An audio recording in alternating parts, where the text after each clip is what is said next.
The Appalachian Mountains stretch endlessly across the eastern United States, a vast, ancient wilderness where beauty and isolation exist side by side. But beneath the rolling fog and dense forests lies something far more unsettling. Stories that refuse to fade. Over the years, hikers, campers, and even experienced outdoorsmen have stepped into these mountains and never come back the same, if they return at all. Some deaths were ruled as accidents. Others remain chilling mysteries. We're diving into 5 of the most disturbing Appalachian deaths ever recorded. Cases where the silence of the mountains hides secrets darker than anyone expected.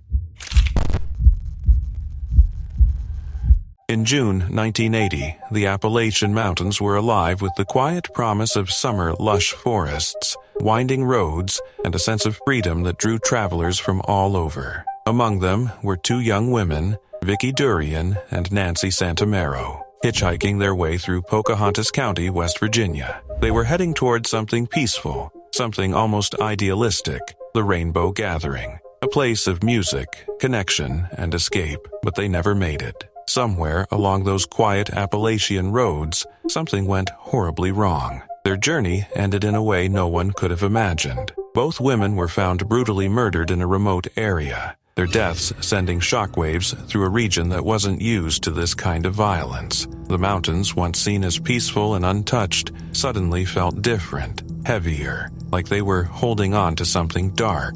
And that's where the story should have ended, with answers, justice, closure. But instead, it only became more unsettling. For 13 long years, no one was convicted. The case turned into a breeding ground for fear and suspicion. Locals whispered about outsiders. Outsiders pointed fingers at the community. Rumors spread like wildfire, painting Appalachia as something dangerous, something backward, something to be feared. The truth became buried beneath layers of accusation and prejudice until no one knew what to believe anymore. Then finally, in 1993, it seemed like there was resolution. A local farmer was convicted. Justice, at last, or so it appeared. But just when people thought the nightmare was over, it twisted again. A white supremacist serial killer, Joseph Paul Franklin, came forward and confessed to the murders. Suddenly, everything unraveled. The conviction, the narrative, the sense of certainty. It all collapsed into confusion,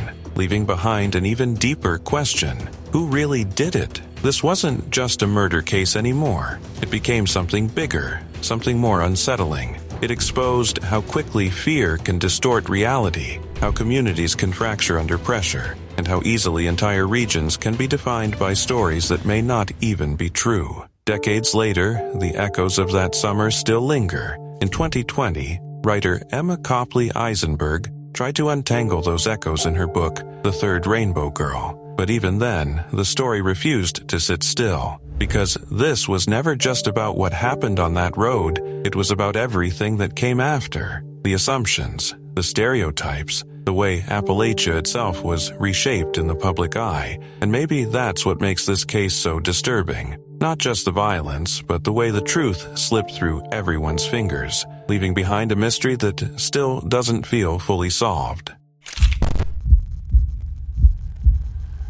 Her death made headlines across the Carolinas. Who killed Nancy Morgan in Madison County in western North Carolina in 1970?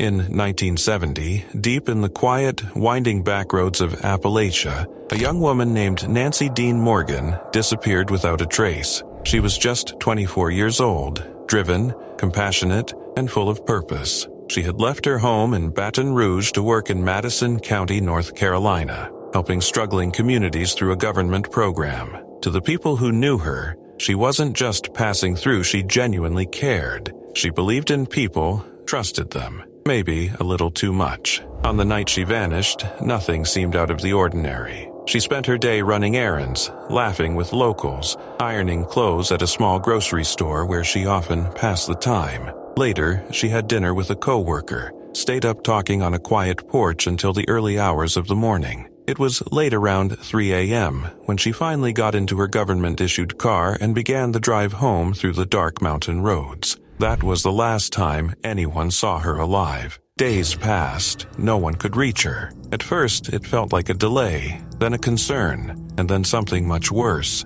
When her body was finally discovered on June 17th, it wasn't just tragic, it was horrifying. She had been left inside her own car in a remote area of Pisgah National Forest, hogtied, strangled, her clothing disturbed in a way that told a story no one wanted to fully say out loud. It was the kind of scene that doesn't just haunt investigators, it stains a place forever. And yet, as disturbing as the crime itself was, what came after made it even more unsettling. The investigation quickly spiraled into confusion. Rumors spread through the tight-knit mountain community, twisting facts into speculation. Some believed it had to be an outsider. Others quietly suspected it was someone local, someone people knew, but no one could prove anything. Witnesses gave statements, then changed them. Stories didn't line up.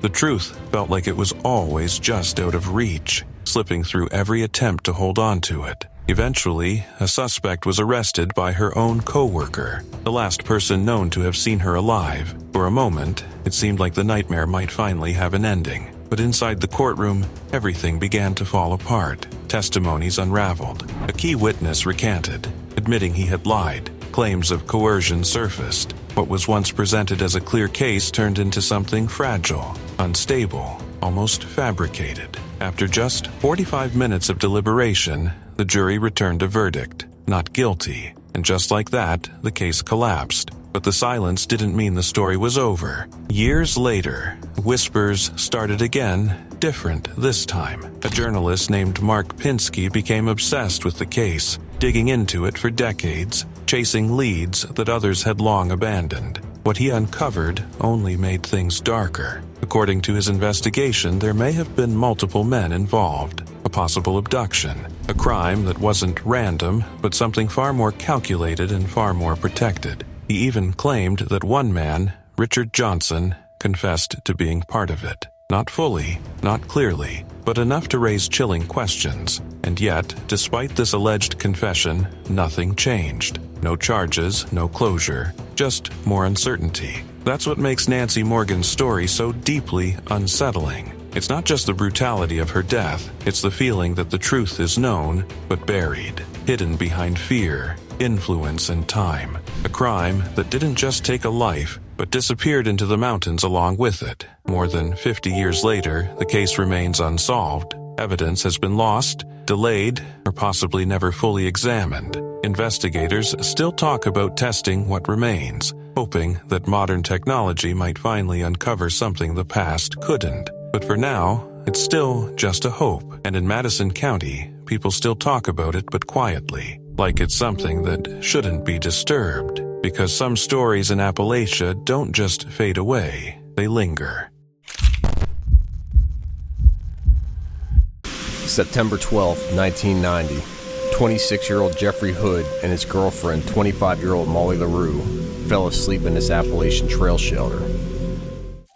In 1990, the Appalachian Trail was supposed to be a journey of freedom, a place where the world slowed down, where nature felt endless, and where people went to find something deeper within themselves. For Molly LaRue and Jeff Hood, it was more than just a hike. It was the beginning of their future. They were young, deeply in love, and walking thousands of miles together with plans waiting at the finish line: graduate school, a shared life, and dreams of helping others. They started their journey in Maine, stepping onto the trail with excitement and purpose. Along the way, they became known to other hikers not just as another couple passing through, but as two people who truly embraced the experience. They took their time. They wrote in trail journals. They stopped to admire the smallest details: plants, animals, quiet moments most people would rush past. Molly, an artist and experienced outdoorswoman, saw beauty everywhere. Jeff, a teacher with a calm presence, shared that same sense of wonder. Together, they felt unstoppable. By September, they had made it all the way to Pennsylvania. They were close, so close to the next chapter of their lives, just days away from reconnecting with family, from stepping off the trail and into everything they had planned. But somewhere along that stretch of wilderness, something changed. On the morning of September 13th, inside a quiet trail shelter on Cove Mountain, their journey came to a brutal and unimaginable end. When their bodies were discovered, the scene wasn't just tragic, it was deeply disturbing. Jeff had been shot multiple times, his life taken quickly and violently. Molly's fate was even more horrifying. Bound, assaulted, and stabbed repeatedly. The kind of violence that doesn't just shock, it lingers. It leaves questions that feel too heavy to even ask. The safety people believed existed on the Appalachian Trail shattered overnight. Hikers who once trusted the solitude suddenly felt exposed. The shelters, once seen as places of rest and community, became something else entirely, spaces where fear could creep in with the darkness.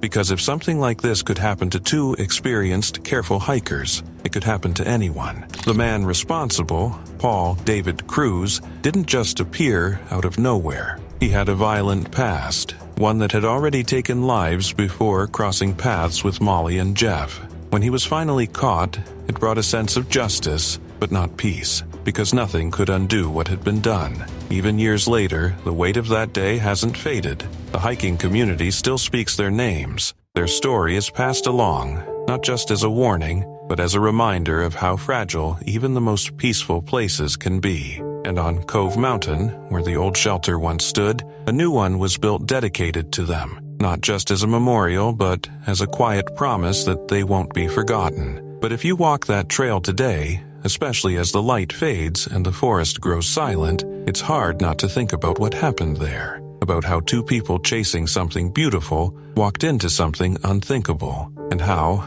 even in a place meant for escape, darkness was already waiting.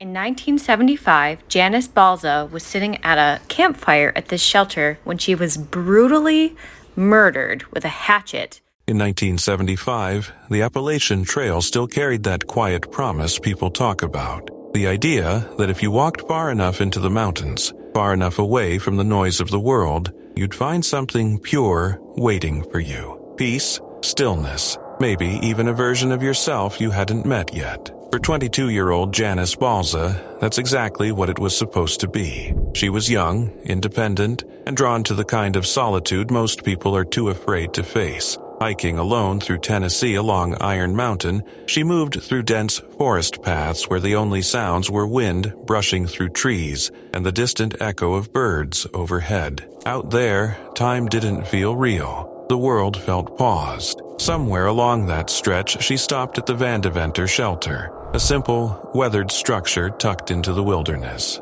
Nothing fancy, just wood, open air, and the understanding that anyone passing through could rest there. These shelters were part of the culture of the trail. Strangers would meet, share food, swap stories, then disappear back into the forest in opposite directions. There was an unspoken trust to it all. You didn't question who someone was. You just accepted that everyone out there was chasing the same kind of peace. That morning, it likely felt like any other. Maybe she sat near a small fire, warming up after the cool mountain air of the night. Maybe she was thinking about how far she'd come, or how much further she wanted to go. It's easy to imagine the calm, the kind of quiet that feels almost sacred, the crackle of burning wood, the faint smell of smoke drifting into the trees, the sense that, for a moment, everything was exactly as it should be. And then, without warning, that illusion shattered. A man named Paul Bigley was there. Not someone she knew, not someone she had any reason to fear,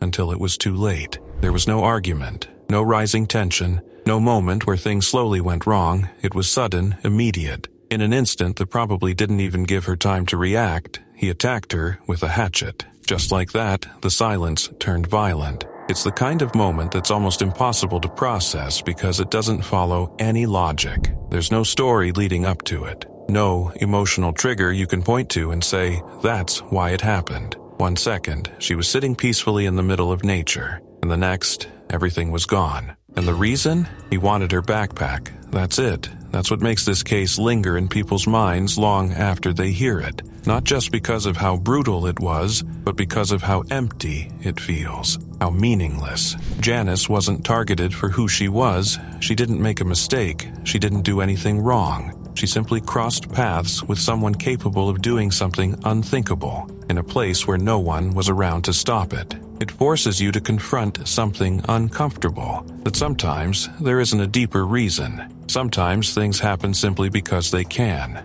Afterward, Bigley didn't run. He didn't try to disappear into the endless miles of wilderness surrounding him. Instead, he walked to a nearby house. Calmly, almost casually, he contacted authorities and confessed. Just like that. As if saying the words out loud somehow explained everything. As if there was a way to make sense of something that, by its very nature, makes no sense at all. But it never did. Because how do you process something like this? How do you accept that in a place people go to feel safe, where they believe they've left danger behind, something so sudden and so violent can happen without warning? The Appalachian Trail isn't supposed to feel like that. It's supposed to be an escape, a refuge, a place where strangers trust each other without hesitation.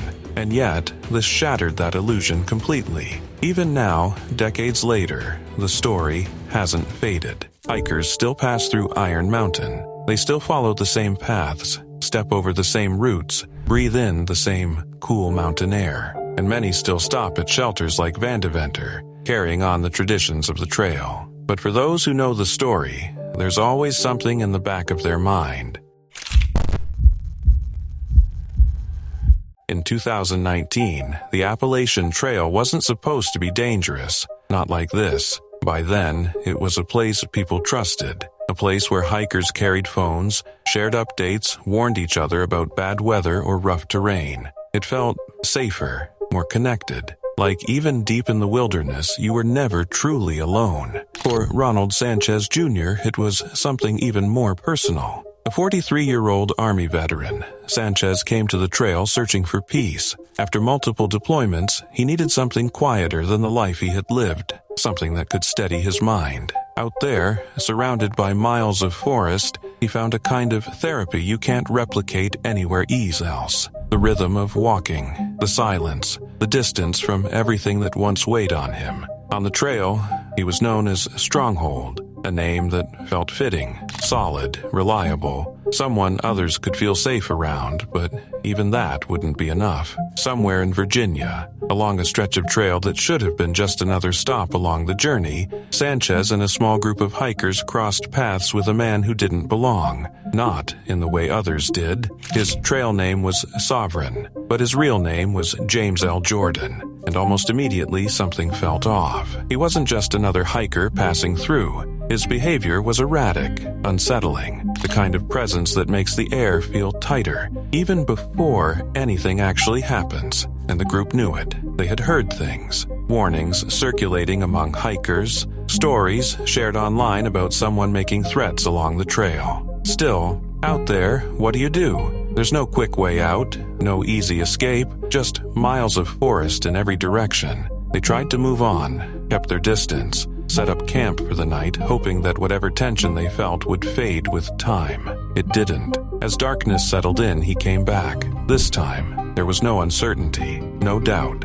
The situation turned from uncomfortable to terrifying. He began making threats, clear, violent, impossible to ignore. At one point, he talked about burning them alive in their tents, the kind of threat that doesn't feel like a joke, the kind that makes your instincts scream that something is about to go very wrong. And then it did. Chaos broke out in seconds. He started chasing hikers through the darkness with a weapon. Panic spread instantly. People ran, not knowing where they were going, just knowing they had to get away. In the middle of that confusion, Sanchez stayed behind, caught in the confrontation. What happened next was fast. He was stabbed. In the darkness of the forest, miles away from immediate help, even a moment like that can be the difference between life and death. Around him, others were fighting to survive. One woman, seriously injured, forced herself to keep moving, eventually hiking miles just to find help.